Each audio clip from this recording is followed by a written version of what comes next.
You're listening to Factual America. Back to this short about the essentially the making of Rocky.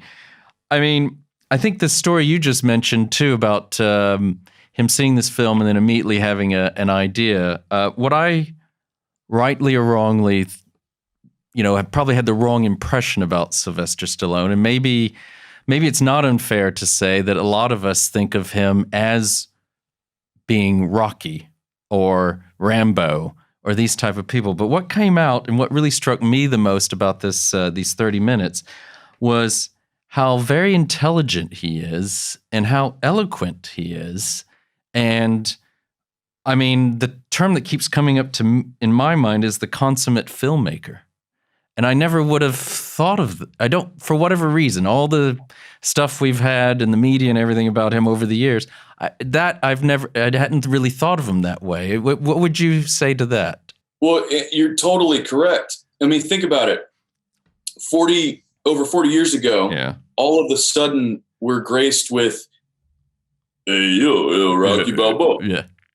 And it sticks. And then it's John Rambo. And it's not like he's doing Shakespeare here. Yeah. But that's what's so incredible about him is you're totally right. He's very well read, well educated. I think he's a genius, and I stand by that, because this is a guy who is not only a wonderful actor, especially when utilized appropriately, aka Rocky. Yeah. A wonderful writer who writes from the heart, which is very rare. He's not trying to be an intellectual when he writes. He's writing stories for mass appeal. And he's also a wonderful director.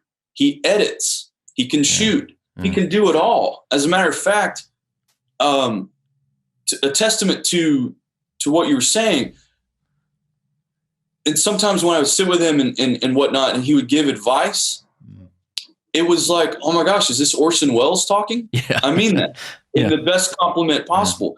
The way that he would talk and give me notes, things, it was like, man, he really, really knows his stuff, but he also knows how to be a man of the people. Yeah. And he knows how to be approachable, and he knows how to work a crowd. Yeah. But he's so intelligent and so, I think, a captivating filmmaker. And he has 3 major franchises.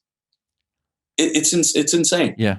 Yeah. And I think, you just remind me of some of these other scenes from the short. I mean, the hours they spent choreographing, not really because he had a choreographer who didn't know what he was doing really, but about the whole boxing scenes, they spent all this time, making sure that it would look as realistic as possible. Realistic and also dramatic, obviously, to sell the film. But, it wasn't just, hey, let's just show up and start wailing on each other. I mean, he and Carl Weathers must have had spent hours in the gym just getting this all sorted out.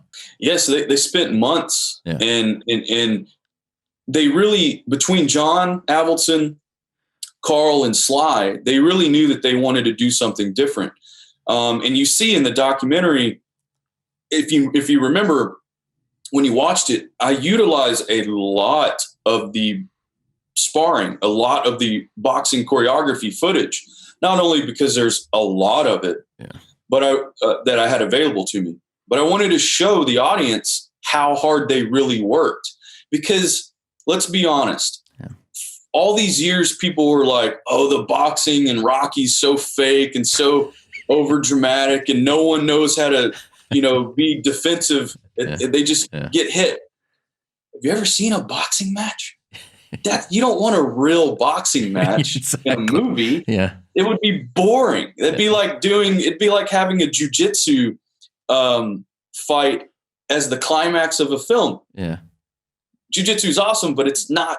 Yeah. You know what I'm saying? So I really wanted to show that and show how hard they worked on it. And I didn't know until Sly was narrating it that the original choreographer quit.